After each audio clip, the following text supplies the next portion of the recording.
응?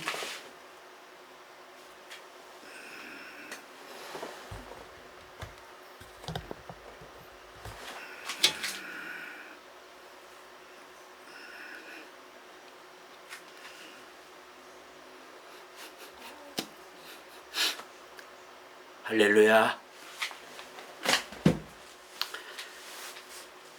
이 시간은 하나님께 사랑받는 방법에 관한 말씀을 드립니다. 하나님께 사랑을 받으려면 어떻게 해야 되느냐? 처음에 족장시대에 어떻게 했고 그 다음에 율법시대와 은혜시대에는 또 각각 어떻게 했는가, 그 말씀을 이제 드리려고 하는 겁니다. 제가 지난주에 사랑의 7단계 중에 그걸 했습니다. 첫 단계부터 7단계 하는 가운데 한 달 5번 제가 설교를 했어요. 근데 거기에서 뭐 물론 제가 깨달은 것 가지고 설교할 때가 많았어요. 성경에 보면 깨달은 말씀을 가지고 전하는 것이 1만 마디 방언보다 낫다는 말씀이 있어서 저는 될 수 있으면 제가 은혜 받고 깨달은 것에 대한 말씀을 전하려고 합니다. 그래서 지난주는 제가 사랑의 7단계에서 세 번째 단계와 마지막 7번째 단계 아가페 사랑에 관한 말씀을 통해서 하나님이, 제가 이 사랑 설교를 하고 그래도 지금까지 뭐 설교 끝나면은 제가 설교를, 내 설교지만 3번에서 5번까지도 제가 다시 봅니다. 그러면 은혜가 또 돼요. 제가 한 설교지만 은혜가 돼요. 재밌고. 그래서 이제 그런가 보다 했는데, 이번에는 사랑의 7단계에서 2가지 하나님이 저한테 떠올려줘요. 마음에 뭘 떠올려주냐면은, 너 3번째 단계에서 그 기회주의적인 조건적인 그러한 사랑을 많이 했다. 이제 그래서 제가 그리고 또 이제 7번째 그 단계에서 그 사랑에 관한 말씀을 이제 전한 거에 대해서 하나님이 내 나름대로 마음에 또 떠올려줘요. 첫 번째 기회주의적인 그것은 이제 우리 안사람에 대해서 하나님이 또 이렇게 떠올려줘요. 또 설교는 기회주의적으로 하지 말라고 그래 놓고 너는 네 아내한테 기회주의적인 그러한 신앙으로 대할 때가 많이 있었다. 그렇게 말을 해요. 그래서 그것도 제가 회개를 하고, 그 다음에 이제 7번째 그 단계에서 아가페에서 말씀, 사랑에 관한 말씀을 제가 이제 하나님이 제 마음에 떠올려 주는데, 너 옛날에 네 아내한테, 우리 안 사람이 그 제가 볼 때는 아다다같이 그렇게 나를 잡아 뜯어요. 내가 무슨 소크라테스도 아니고 왜 그렇게 안 좋은 말을 많이 하는지 모르겠어요. 그래서 제가 그걸 많이 참고 있다가 어쩔 때는 한 번씩 폭발을 하거든요. 그러는데 그때 내가 한 말에 대해서 하나님이 너 그거 잘못한 거다. 그래서 그 말이 뭐냐면은, 얼마나 속이 상하는지, 당신이 언제든지 나하고 살기 싫으면은 이혼 서류만 가져와라. 그러면 내가 항상 대기하고 있는 것 같이 하고 있다가 도장 즉시 찍어주겠다고 그런 말을 했어요. 그랬더니 그걸 이제 하나님이 나한테 지적을 해요. 듣는 사람 입장에서, 우리 안 사람 입장에서는 그게 마음 그 말이 굉장히 속상해요. 속상했을 것 같아요. 그러면서 이제 제가 이게 서두에 너무 긴 것 같아서 그냥 그 정도로만 말을 하고 이제 마치려고 하는데, 하나님이 네가 아가페 사랑을 한다 하면서 네 아내한테는 부족했다, 그 생각을 이제 저한테 떠올려 주는 거예요. 그러면서 회개도 시키고 그 다음에 은혜를 주면서 정말 눈물이 날 정도로 저에게 이제 회개를 시키더라고요. 그래서 제가 지난번에 일곱 계단의 사랑 설교에 이제 관해서 이제 하나님이 나한테도 많은 깨달음을 다시 또 주었고,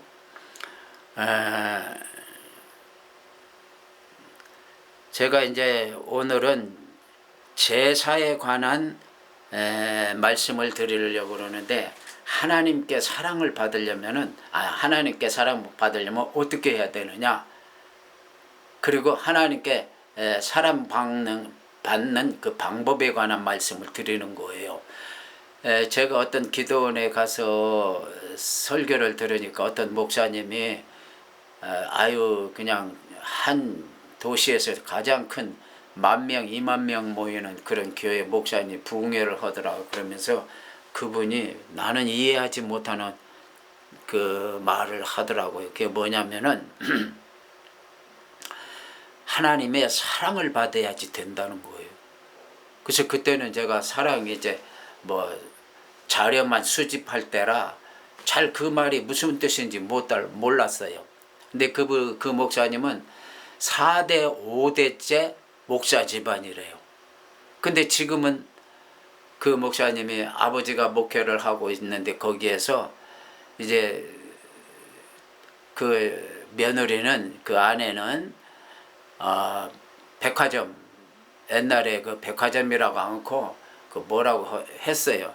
근데 그 백화점 같은 것을 했고, 양품점, 그때는 양품점이라고 그랬어요.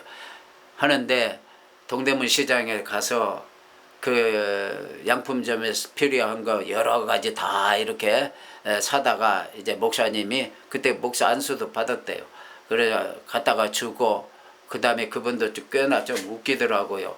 그러면서 거기에 단성사나 피카들이나 그 고은아 그때 권사님이 하고 있는 서울극장이든가 그런 데 가서 영화 한 판 때리고, 그리고 이제 보따리 메고 간다는 거예요. 그 양품점으로.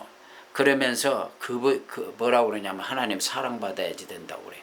그러면서 그분이 어떤 집사님이 양 한 마리를 갖다 주면서 양 젖을 짜가지고, 그래서 이제 그 아침 새벽 기도쯤 되면은 양유를 가서 배달을 하고 그러고 오고 그랬다는 거예요. 그래서 정말 목사 4대 5대째 하는 목사 집안이 그런데 이거 참 너무 힘들다 그러고 있는데, 하루아침에는 이제 양유를, 이제 양우유죠, 그걸 배달을 하고 오는데 성도들이 막 기도를 하고 있다는 거예요. 그래서 자기는 목사실로 따로 가고 기도를 하는데, 그때에 하나님이 자기를 사랑하는 체험을 받았다는 거예요. 그러면서 그때 막 눈물이 나고 은혜가 임하고 성령 충만한 능력이 임하는 것을 느끼고, 그리고는 이제 목회를 시작하는데, 그때부터 얼마나 사람들이 몰려오는지 10,000명, 20,000명씩 모였다고 그러더라고요. 그러면서 하나님의 사랑을 받아야지 된다고 그러더라고요. 그래서 그때 내가 이제 초년병이기 때문에 무슨 사랑을 또 봐도 그냥, 그러면은 그 많은 4대 5대 목회자 집안이라고 그랬으니까 그러려면 나는 아직 멀었네, 그런 생각이 들면서 조금 우아한 생각이 들더라고요. 그런데 하나님 사랑받아야지 되는 거예요. 근데 꼭 4대 5대 목회 안 해도 하나님 사랑받는 방법을 이제 오늘 제가 말씀을 드리려고 하는 거예요. 그러면은 보세요. 시대를 아까 제가 말씀드렸나 족장 시대도 있고 그 다음에 율법 시대도 있고 그 다음에 은혜 시대가 있어요. 그러니까 각 시대마다 그 달라요. 그러면 족장 시대를 오늘 말씀을 드리려고 하는데 이 족장 시대에는 하나님 사랑받으려면 어떻게 했느냐 어떻게 했느냐 하면은 제사를 드려야 됐어요. 아브라함과 롯이 갈대아 우르를 떠나가지고 이제 그 베델 쪽에 와서 살고 있습니다. 그러는데 거기에 살 때 아브라함은 어디든지 옮기면은 이동을 하게 되면은 제사를 드립니다. 성경에 보면 그게 나와 있어요. 근데 롯은 제사 드렸단 말이 한마디도 한 번도 없어요. 그러니까 그게 다르더라고요. 아하, 하나님이 아브라함은 제사 드리니까 그 아브라함에게 무엇이든지 함께 해줘요. 뭐 어려운 일, 이렇게 사라를 말하자면 그랄 왕한테 뺏길 뻔하면 또 도와주고 애굽 왕에게 뺏길 뻔하면 또 도와주고 그렇게 또 이제 롯과의 관계에서 별로 좋지 않은 관계더라도 하나님이 꼭 아브라함을 사랑해줘요. 그래서 제사를 드려야 되는구나. 그래서 이제 거기에서 제가 많이 깨달았습니다. 그래서 이제 족장 시대에는 제사를 드려야 되고 율법 시대에는 말할 것도 없이 율법을 준수해야 돼요. 지켜야 된다 이 말이죠. 그 다음에 은혜 시대에는 여러분들이 이제 잘 모를 거예요. 왜 그러냐면 제가 은혜 시대는 직분의 감당을 잘해야 됩니다. 직분 감당을. 그래야지 하나님이 사랑을 해줘요. 그건 이제 구체적으로 제가 다음에 이제 또 다음 시간에 말씀을 드리고, 그러면 제사라는 것이 어떤 제사냐? 레위기에 보면은 번제 있고, 그 다음에 소제 있고, 그 다음에 속건제, 속죄제, 화목제 제사가 이제 이렇게 있어요. 다른 제사도 있긴 있습니다. 근데 크게 나눠서 한 5가지로 말할 수가 있어요. 그러는데 그 제사를 드릴 때 어떻게 제사를 드리느냐? 그러면은 번제라는 것은 헌신과 온전한 굴복을 표시하는 거예요. 그래서 소를 한 마리 잡아서 이제 드리는 겁니다. 그 다음에 소제는 이제 하나님의 선하심을 인정하면서 여러 가지 그 곡식에 관한 제사를 드리는 겁니다. 그 다음에 속건제나 속죄제는 실수할 때 죄에 말하자면 저촉이 돼갖고 범죄할 때 그때는 회개하는 의미에서 속죄제나 속건제를 드립니다. 화목제는 이제 감사해서 드리는 그런 제사입니다.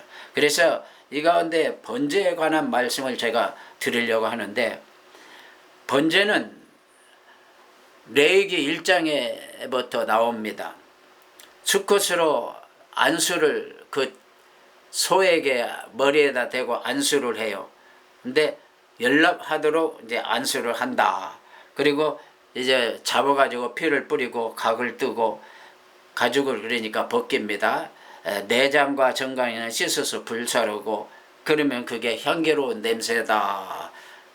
그렇게 이제 성경은 말하고 있습니다. 그래서 이제 번제를 드리는데 이 번제는 한 서너 번 이 성경에 보면 나와 있어요. 이제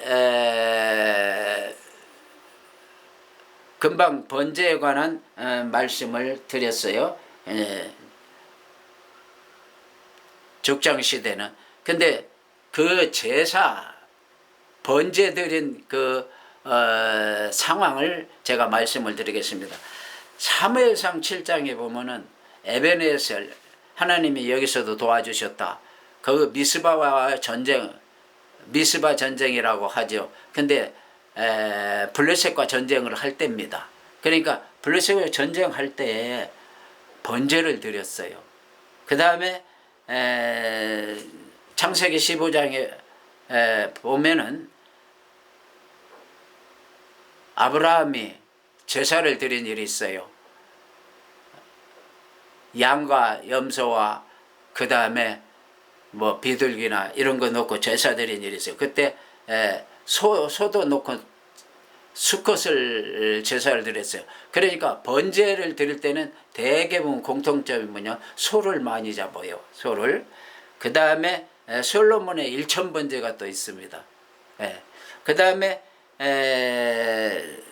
유월절 제사, 제가 저번에 전무후무의 복에 관한 말씀을 드릴 때 요시야 왕의 유월절 제사를 오랜만에 이제 40명 왕 중에 거의 첫 번째에 드리다시피 했어요. 그래서 그 요시야 왕이 번제 드린 그 말씀이 있습니다. 그러면 이 제사를 드릴 때 다 특징이 조금씩 있어요. 그럼 어떤 특징이 있느냐면은 사무엘상 7장에 드리는 그 제사는 미스바에서 드린 겁니다. 블레셋이 계속 이스라엘을 괴롭혔어요.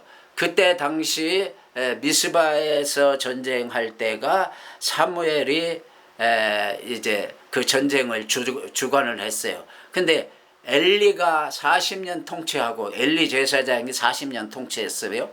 그 다음에 40년 통치하고 죽었어요. 그 다음에 제일 또 엘리 앞에 누가 사살을 했느냐 하면은 삼손이 했습니다.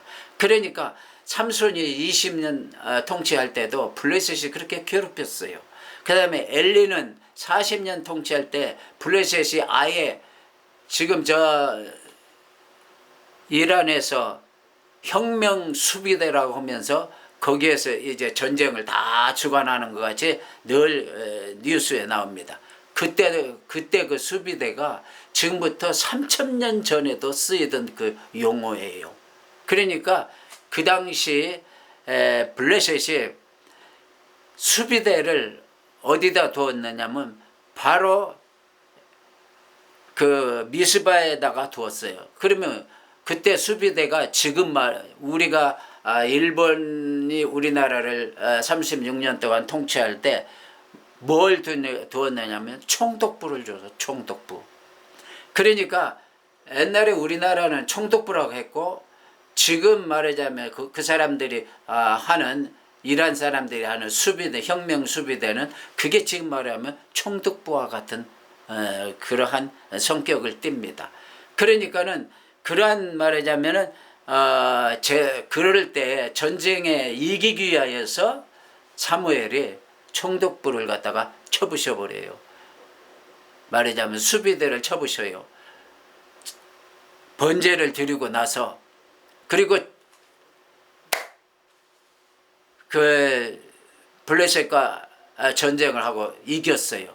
근데 그게 번제를 드리고 나서 어떠한 효과가 나타났느냐면은, 아까 엘리 제사장이 40년, 그 다음에 사무엘이 20년, 그래서 60년 동안 괴롭히던 그 괴로움이 떠나가 버렸어요. 그게 뭐냐? 저주가 풀렸다는 겁니다. 그래서 성도들이 정말 내 가정에 아니면 사업에 뭔가 일이 안 풀린다 이거예요. 그런 경우가 가끔 있어요. 일이 안 풀리는 경우. 사람마다 또 가끔 일이 안 풀리는 사람이 있어요. 그럴 때는 번제를 드리세요. 죽을 일이 있고 죽을 만한 말이자면 문제가 대두가 되면 번제를 드리세요. 그러면은 번제를 드리면 저주가 풀립니다. 예. 금방 내가 말했잖아요. 에베네셀, 하나님이 여기에서 도와주셨다. 그래서 60년 저주가 풀린 거예요. 그러니까 번제를 한번 드려보세요. 예. 그 다음에 창세기 15장에 있는 그 제사는 아브라함이 자손이 없어서 이제 그 엘리에셀 수석 종에게 자기의 전 재산과 모든 것을 물려주게 생겼다고 하나님께, 그러니까 하나님이 걱정하지 말아라고 그러면서 그때 언약을 세우는 거예요. 내가 너한테 이제 자손을 주겠다. 그러면서 제사를 드려라 그랬어요. 그래서 제사를 드릴 때에 소나 양이나 염소나 아니면은 저 비둘기나 이렇게 제사를 드립니다. 근데 소와 양 같은 건 다 배를 갈랐어요. 피를 냈다 이 말입니다. 근데 비둘기만은 가르질 않았어요.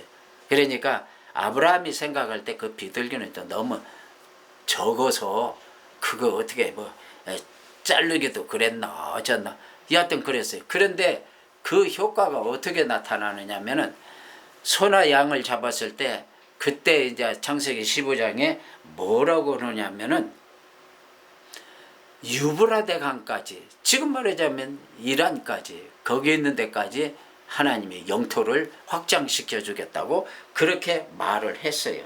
그래서 아브라함이 이제 그러한 축복의 그 응답을 받았고, 그 다음에 그 비둘기는 쪼개지를 않았어요. 그래서 비둘기는 쪼개지를 않아가지고 이스라엘 백성이 430년 동안 애굽에서 종살이하게 된다고 그게 창세기 15장에 나옵니다. 그러니까 아브라함이 드린 이 번제는 피를 냈어야 돼. 그러니까 그게 믿음으로 이제 피를 냈어야 돼. 그러니까 그게 예수 그리스도의 십자가의 피를 의미하는데, 아브라함은 영토에 관한 제사의 응답을 받았어요.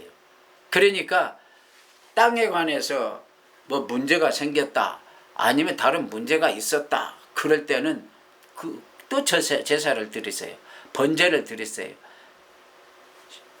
내가 재력이 약하면 양을 잡아서 드려요. 저도 이 사랑 말씀을 전하려고 하나님 앞에 번제를 드리려니까 그때 당시는 제가 재력이 약했어요. 그래서 서울역 앞에 있는 그 노숙자들 쉼터가 있고 그러는데 찾아가니까 마침 노숙자들 음식 대접이 없어요. 그런데 천주교에 요한이라는 그 자선 단체가 있더라고요. 노숙자를 대접하는 단체가. 그래서 거기 가가지고 제가 양 한 마리인가 두 마리 정도 드렸나? 여하튼 몇백만 원 드렸어요. 갖고 그걸 드리러 가니까 거기 그때도 그 천주교가 그 노숙자들 대접하는 그 시간이 아니었던가. 그래서 거기 서울역 앞에 있는 옆에 그때 지금 말하면 지구대가 가가지고 하니까 그 지구대에 있는 그 경찰이 나를 우아하게 쳐다보더만 그걸 그런 걸 뭐라고 드리려고 하냐고 그러더라고. 그래서 그냥 좀 맡아두었다가 다음에 그분들이 오면은 노숙자 대접하는 그 사람들이 오면은 전달 좀 해달라고 그러니까 다음에 오래 있다 보니까 어떤 그 천주교에서 그걸 전화가 오더라고요. 자기가 잘 받았다고. 그래서 이제 저는 이 사랑을 좀 더 널리 전하기 위해서 번제를 드렸어요. 어찌 됐든 간에 뭐 지금까지는 뭐 그렇게 뭐 크게 말하자면은 되지는 않았지만 그래도 잘 되고 있는 편이에요. 그 다음에 6월절, 그러니까 창세기 15장은 영토에 관한 땅을 갖다가 아래는 애굽의 딥나세라가 아니고 그게 애굽의 람세스입니다. 람세스 거기서부터 고센 땅입니다. 거기서부터 저 이란까지, 그러니까 그렇게 많은 땅을 하나님이 허락을 해 주셨어요. 근데 나중에 솔로몬 때 나라가 분열되면서 그걸 잘 관리를 못해서 이제 각자 이제 그 나라들이 다 그냥 차지하고 그렇게 살았어요. 그러니까 땅의 문제, 그것도 이제 물질이죠. 그 다음에 요시야 왕 때는 6월절을 지켰어요. 그때도 이제 소 3,000마리, 양 3만 마리, 그 다음에 뭐 낙타나 뭐 이런 나귀 같은 것도 드렸겠죠. 그렇게 드려가지고 열왕기하 23장 25절 열왕기상 열왕기하 23장 25절에 보면은 양은 3만 마리, 소는 3천 마리. 그거 왕이 혼자 냈어요. 왕족들이 냈어요. 그래가지고 거기 그 성경에 보면은 열왕기하 23장 25절에 보면 전에도 없었고 후에도 없는 그러한 축복을 왕도 받았지만 유다 나라가 축복을 받고 강성한 나라가 되었다고 그랬어요. 그래서 요시야가 그 번제를 드린 일이 있어요. 그래서 이제 거기에는 무슨 복이냐면은 물질적인 복과 나라가 평안해지는 복을 말하는 겁니다. 그래서 이제 그런 복이 임했고, 그다음에 이제 솔로몬의 1,000번제는 나라를 이제 통치하기 위한 지혜를 간구를 해서 드렸는데 1,000번 제사를 드렸어요. 1,000번.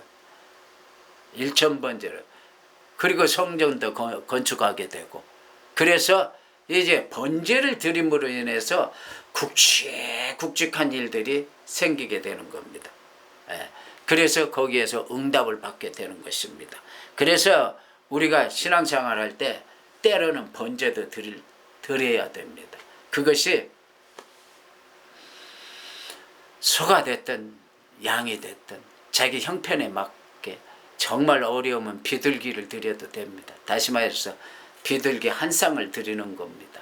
그러니까 여러분들이 이제 이 번제에 대해서, 이 제사에 대해서 이제 관심을 갖기를 바라는 것입니다. 그러면 번제를 어떻게 드리느냐? 그게 이제 거기에 나옵니다. 레위기 1장에. 그러면 레위기 1장에 보면은 번제는 껍질을 벗깁니다. 말하자면은 소를 잡아가지고 완전히 껍질을 벗겨버려요. 그렇게 해가지고 이제 먼저 안수하고, 그렇게 해가지고 이제 내장은 끄집어내서 씻어가지고 불에 태우고 그러는 겁니다. 그리고 이제 토막을 냅니다. 머리에서부터 발끝까지 다 토막을 냅니다. 그렇게 들여가지고, 그렇게 해가지고 번제단, 그 번제라는 것은 불에 태운다는 뜻이니까 번제단에 갖다 놓고 다 태워버립니다. 그거 먹는 경우도 있지만 그 번제 드리는 그것만은 태웁니다. 그래서 이제 번제 드리는 방법입니다. 그러면은 이제 지금부터 이제 제가 본문에 관한 말씀을 드립니다. 이 번제를 드릴 때 첫 번에 껍질이라고 그러지? 말하자면 그걸 벗깁니다. 그럼 보세요. 껍질을 벗긴다는 게 뭐냐면 육의 탈을, 말하자면은 육의 탈을 벗는 겁니다. 어디 갔어 이거? 그게 로마서 1장 여기구나. 로마서 1장 29절 이하에 보면은 말씀이 나옵니다. 제가 이제 로마서 1장 29절을 읽어드리면서 말씀을 드릴게요.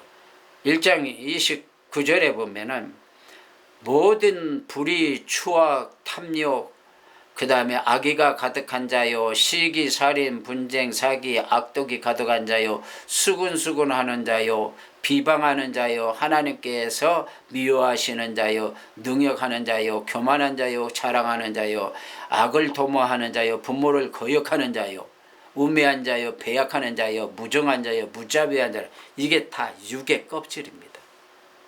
육입니다.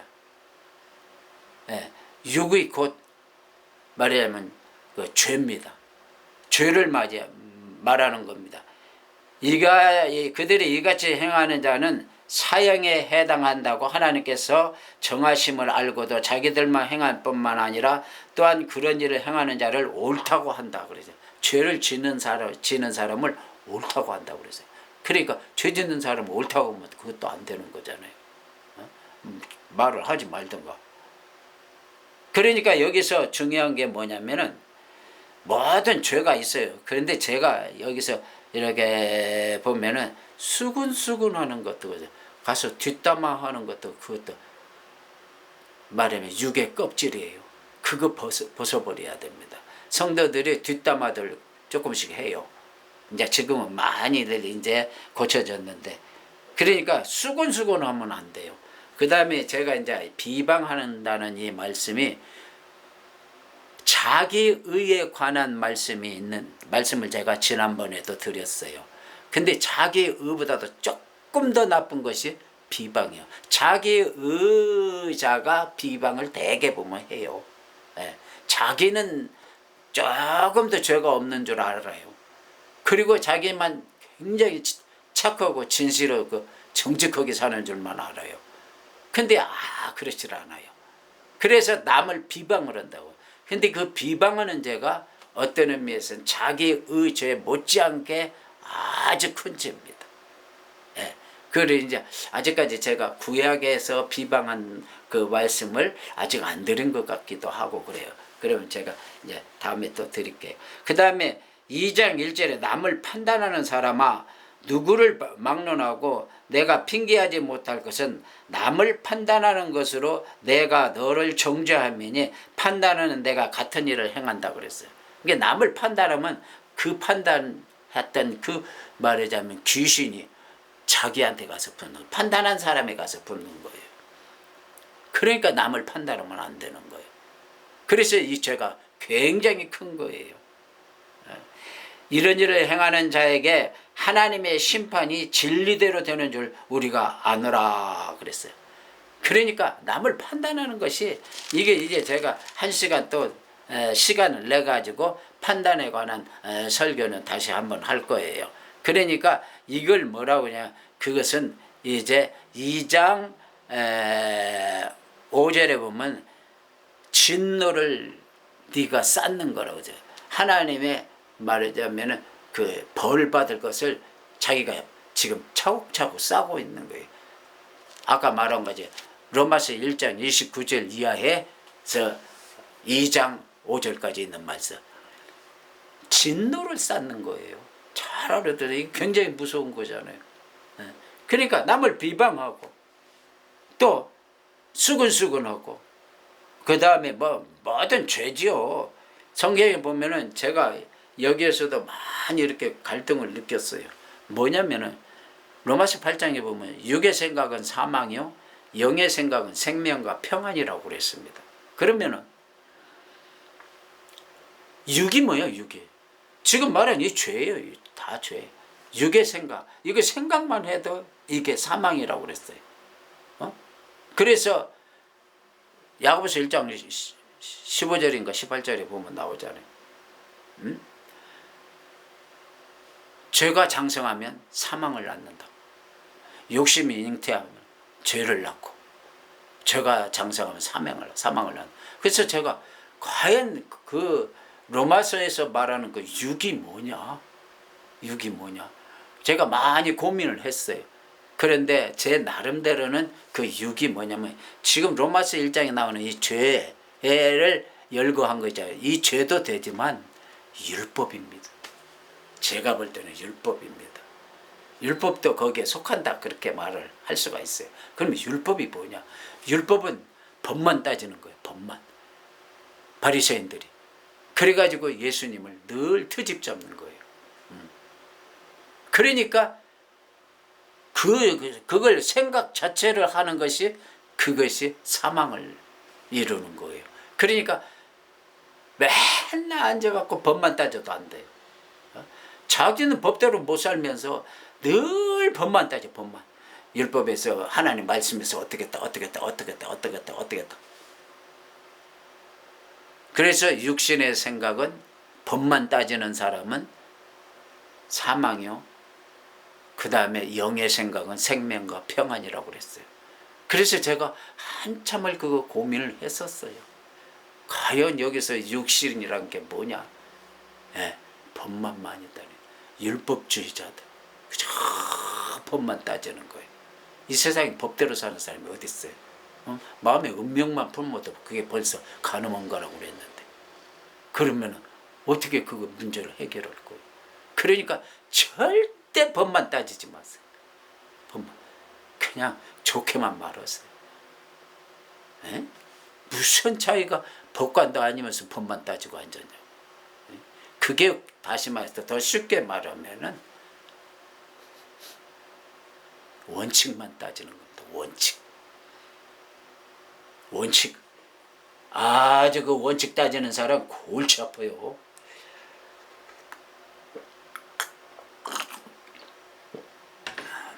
원칙 따지면 말은 맞아요. 말은 맞는데 근데 틀려요. 왜 그런 줄 알아요? 말은 맞는데 그대로 못 사니까 그 사람도 마음이 아파요. 듣는 사람도. 그러나 자기도 그 원칙대로 못 살아요. 이 세상에 원칙대로 사는 사람 하나도 없어요. 오직 예수님만 원칙대로 살아요. 그러면 지가 원칙대로 산다고 하는, 그렇게 말하는 사람이, 그러면 저는 예수님보다 더 높은 위치에 있다고 그렇게 말해서 그 사람이 하나님 앞에 잘못하면 그러니까 저주와 진노를 쌓는 거예요. 쌓는 거. 굉장히 중요한 거예요. 그러니까 이제 껍질을 벗어야 돼요. 첫 번에 껍질을 벗어야 돼. 이 껍질 가지고 있으면은요 절대 그 사람 복을 못 받아요. 정직해야 돼요. 진실해, 깨끗해야 돼요. 성결을 해야 돼요. 그 다음에 이제 내장은 어떻게 하느냐면 배를 가르죠. 그러면 이렇게 내장을 꺼내 가지고 씻어 가지고 불 위에다 넣고 태웁니다. 내장이 뭐예요 그러면? 내장. 사람 마음이 예레미야 17장이든가 나오잖아요. 만물보다도 심히 부패한 게 사람 마음이라고 그랬어요. 그러니까 자기가 마음이, 내장이 더러운데 누가 누구를 훈계를 하고 누가 누구를 정죄를 하느냐고요. 지적질을 하느냐고요. 그러니까 뭐냐, 그게 육의 생각이에요. 그것이 뭘 말하느냐, 자기 지식. 지금까지 제가 내가 살아보니까 내가 이렇게 하니까 이래야지 되겠더라 그래요. 그러니까 그건 코끼리 다리만 만져보고 하는 소리예요. 그러니까 자기가 지금까지 경험했던 그 처음, 그것만 또 가서 말을 하는 거예요. 그러니까 그게 맞질 않아요. 하나님은 전체를 보고 통으로 본다. 통으로. 그렇기 때문에 하나님이 판단하는 것밖에 우리는 판단할 수밖에 없어요. 우리는. 그러니까 나는 판단할 수가 없는 거예요. 나는 다른 사람을 갖다가 가르치려고 하면 또 안 돼요. 말하자면은 목회자가 설교하는 거 외에 뭐 저 사람은 뭘 잘못한다, 뭘 잘못한다. 자기만 나중에 힘들어요. 그럼 왜 그런 줄 알아요? 제가 그런 간증을 또 들었어요. 개그맨 여자분이 간증하는 걸 내가 들었어요. 자기가 많이 기도하고 나왔는데 교회 가니까 권사들이라는 사람들이 새벽기도 한 번 안 나오고 그러더라는 거예요. 그러니까 그 사람들만 보면 마음이 아프다는 거예요. 그래가지고는 왜 저 사람들은 저러고 살까? 그러니까 자기가 은혜 받고 나니까는 이제 권사들이 이제 흠만 보이는 거예요. 그걸 한 1년인가 2년 그 생각이 드는데 한번 하나님 깨닫게 해주더라고요. 그게 자기 의예요. 하나님 깨닫게 해줘. 그래서 그걸 깨닫고 그 다음에는 자기가 그러지 않았다고 그러더라고요. 그래갖고 병까지, 우울증까지 오고 뭐 어쩌고 막 그래, 병까지, 속에 병까지 얻었다고 그러더라고요. 그러니까 내 지식이나 경험 가지고 내가 가지고 있는 신앙 가지고 다른 사람을 갖다 비판한다든가 정죄하면 안 되는 거예요. 내 내장을 다 꺼내 가지고 씻어 가지고 불에 태워버려야 되는 거예요. 불에 태워야 되는 거예요. 그게 이제 자기의고. 제가 언젠가 어떤 사람이 고집이 너무 세요. 근데 내가 또 기독교 방송 들으니까 어떤 목사님이 나와서 그러더라고. 고집 센 것도 우상숭배라고. 육신의 정력, 이생의 자랑, 안목의 정력이 3대 큰 죄입니다. 근데 골로새 3장 5절에 보면은 그 3대 정욕을 갖다가 탐욕을 부려요. 물질적인 욕심을 부리고 그 다음에 또 이성에 관한 욕심을 부리고 그 다음에 또 이렇게 명예욕을 부리고 그것을 갖다 하나님보다 더 좋아하면 그게 탐욕인데 탐욕이 뭐라고 그랬어요? 우상숭배라고 그랬어요. 그러니까 결과적으로 하나님보다 더 좋아하는 거가 되기 때문에 우상숭배가 되는 거예요. 그러니까 그걸 갖다가 다 끄집어내 가지고 씻어 가지고 번제단에 갖다가 태워버려야 되는 거예요. 그렇지 않고는 번제를 드렸다 하더라도 효과가 없어요. 어?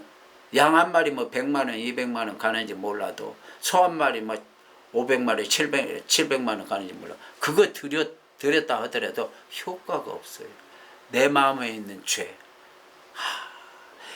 교만한 사람. 자기에게 조금이라도 자존심 상하게 하면은요, 그건 뭐 못 견뎌요.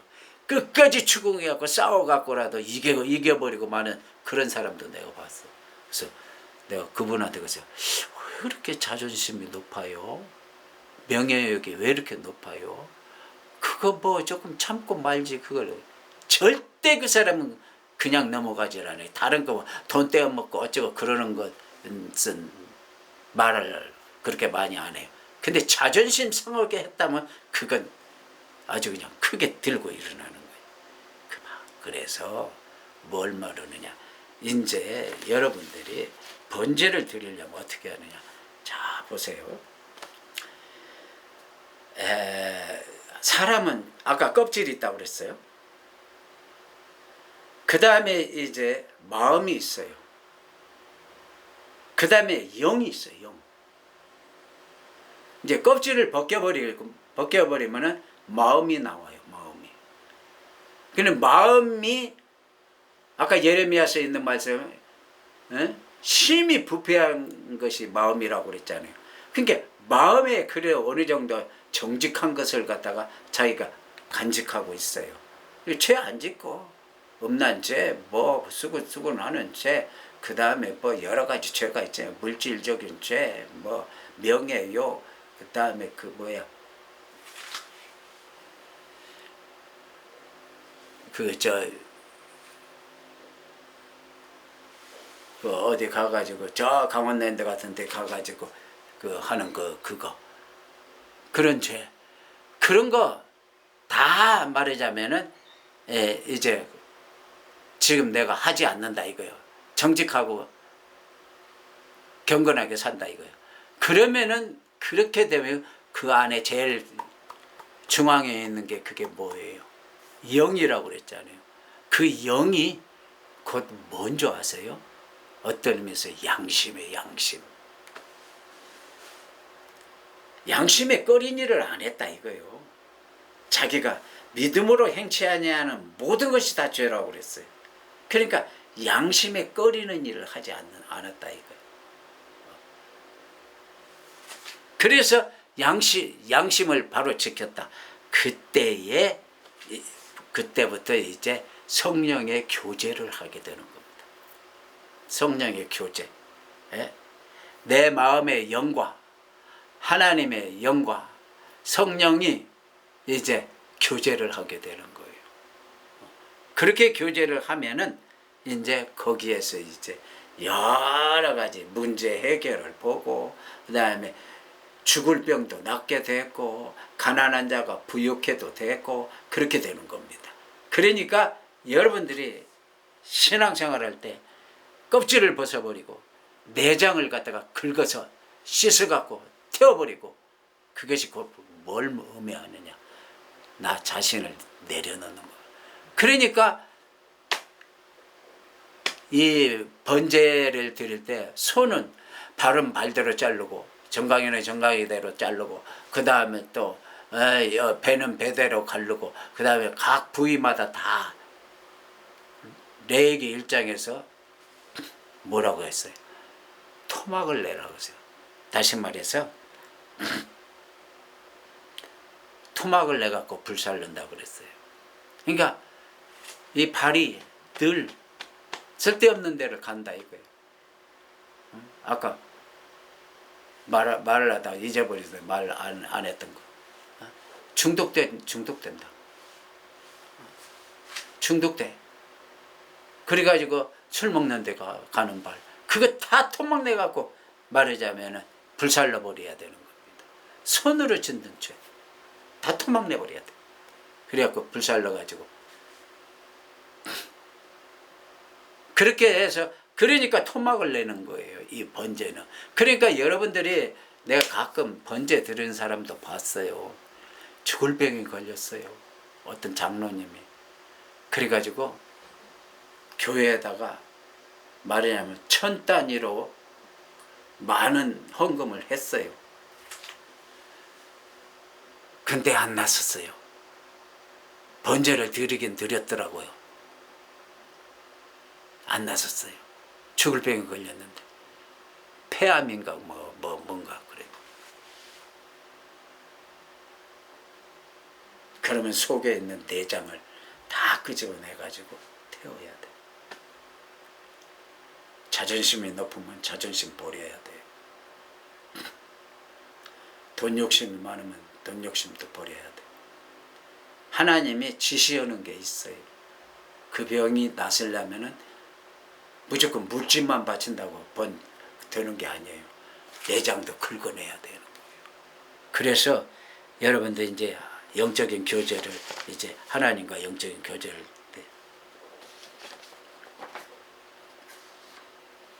이제 제가 시간은 이제 거의 돼가는 것 같아서, 가장 중요한 제사가 뭔지 알아요? 자신을 번제로 드리는 거예요.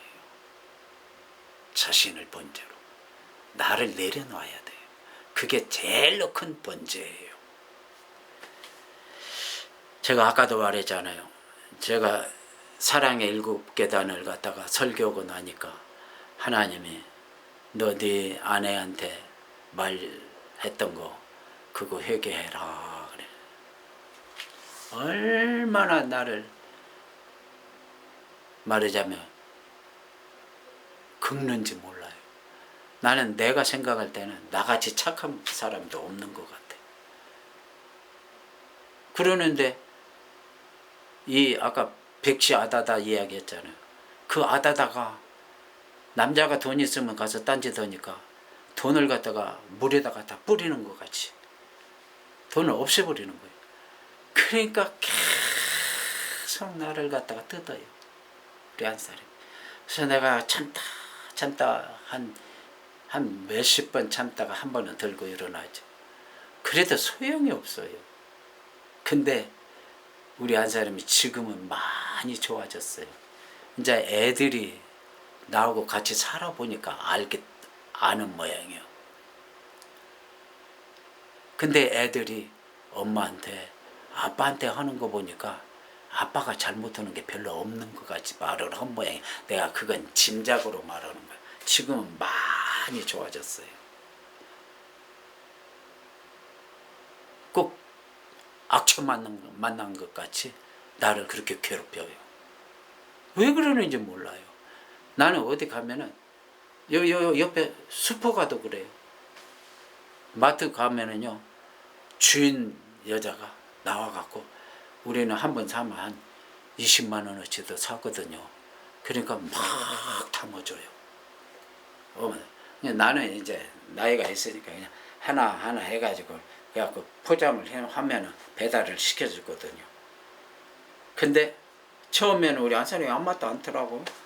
근데 다음에 또 우리는 월요일 날마다 시장을 보니까 월요일 날 가서 또 사니까는 또 막 그 주인 여자가 나와가지고는 막 마트가 굉장히 커요.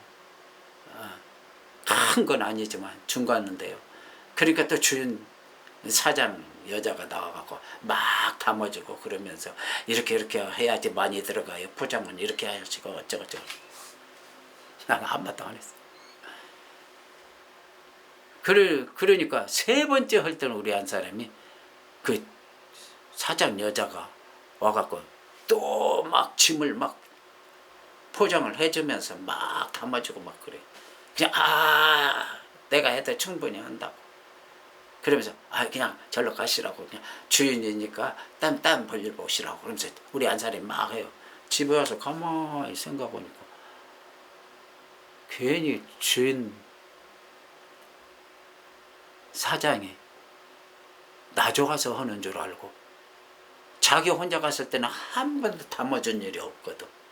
근데 내가 가끔 이렇게 따라가 가지고 이렇게 우리 안 사람 뭐 잘 빼먹어요. 성격이 붙어서. 그러면 이것도 나는 디테일하게 이제 뭘 사는 걸 또 사요. 그러니까 하나하나 또 이렇게 해요. 그러니까는 나는 그런 의미에서 같이 가는 건데, 그 사장이라는 여자가 막 이렇게 하고 그러니까는 난리를 치니까는 저리 가라고, 내가 다 알아서 하겠다 하갖고는 이제 자꾸 밀쳐내는 거예요.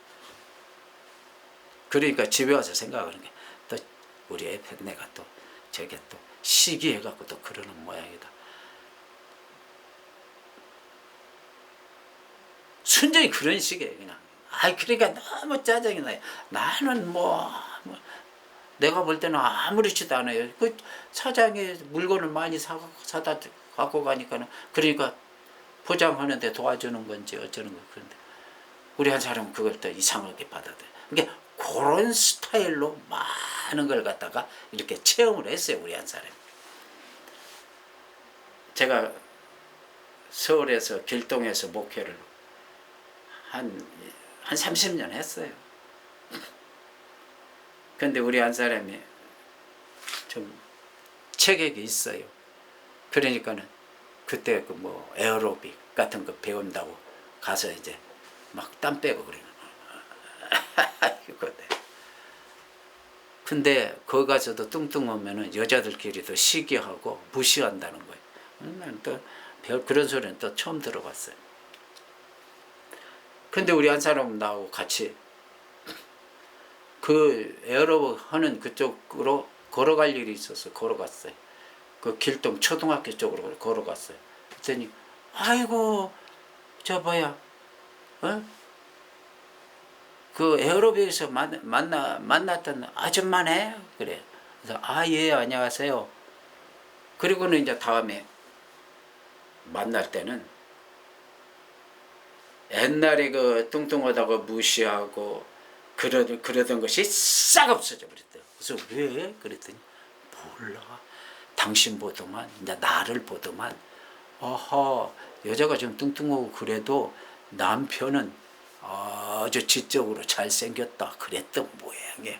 그러니까 그 다음부터는 대우가 달라지더라고요. 그러니까 자연히 우리 한 사람은 의심을 하는 거예요. 내가 어디를 가도 의심을 하고 뭐 어쩌도 의심을 하고. 그리고 막 조금만 잘난 거 있으면 막 긁어내려요. 아이고 정말 그런 것이 이제 많이 있었어요. 그러니까 제가 오직이면은 당신 나하고 살기 싫으면은 자꾸 목포인가 어디 놀러 갔을 때도 배 타고 둘이서 딱 있을 때 왜 당신 나한테 이혼하자고 하지도 않고 이혼하자고 도장만 치고 주냐니까 한마디 안 해. 나도 이혼할 마음은 없어요. 근데 하도 그러니까 그냥 나도 하는 소리예요.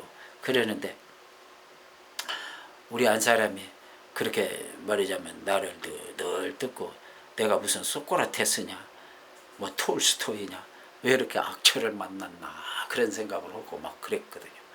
그랬는데 하나님이 이번에 제가 사랑의 7계단 그거 설교를 하는데 너는 아가페 사랑을 했냐 이거요. 그래서 우리 한 사람 생각을 하면서 내가 당신은 언제든지 이혼 소리만 갖고 와라. 내 도장 즉시 찍어주겠다. 내가 그 정도로 말하자면 말을 한 것이 너 그렇게 말하면 안 된다는 거야. 그러면 네 마누라 입장에서 네가 마누라를 생각해 보라는 거예요. 얼마나 마음이 상하고 자존심이 상하겠냐 이거예요. 그래서 내가 회개했어요. 정말 눈물이 나더라고요. 아휴, 정말 타고난 게 그런 걸 그거 어떻게 하냐. 에? 뭐 살 찌고 싶어서 진짜 지네 엄마가 그냥 이렇게 뚱뚱한 사람인데 그러니까 에? 엄마 체격을 닮아갖고 그러는 걸 그거 어떻게 하냐. 그리고 우리 한 사람은 초등학교 교장 같아요. 교감이나 교장 같아.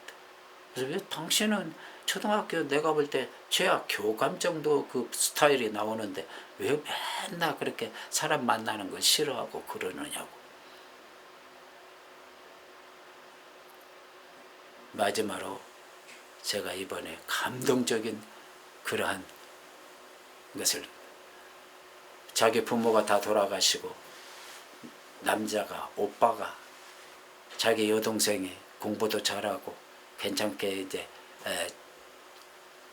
잘하니까 오빠가 투잡을 뛰면서 낮에는 가서 접시 닦기 오고 또 밤에는 뭐 그 뭐야 그 운전하는 거 그런 거 해주고 그러면서 여동생을 아주 훌륭하게 키웠어요. 또 공부 열심히 공부도 잘하고 그러니까 그래가지고는 이제 결혼을 시키니까 감동적이더라고. 부모가 없으니까 오빠가 손을 잡고 들어갔겠죠. 그래갖고 이제 그 부모 속에 이렇게 앉아 있는데 느닷없이 시댁에서 그 시댁 식구들이 다 앞으로 그 오빠 앞으로 나오더만 큰 절을 싹 그러고 들어가더라고. 내가 그 광경을 생각하고 감동이 되더라고. 큰 절을 하고 그러고 들어가요. 여러분, 그게 정의로운 겁니다. 동생은 딸이니 여자니까 남자는 좀 잘못 고생을 해도 괜찮지만 여자는 그때 여러 가지 뭐 조건이 많잖아요. 내가 그걸 진짜 그랬다고 그걸 듣고 너무 감동이 됐어. 그래갖고 우리 안사람한테 사모한테 이야기를 했다. 우리 사모도 먹먹한지 한참을 가만. 그게 정의롭게 사는 겁니다.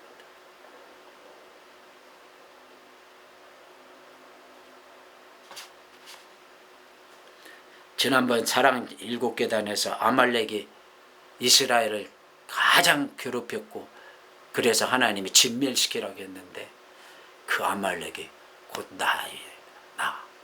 내가 곧 아말렉입니다.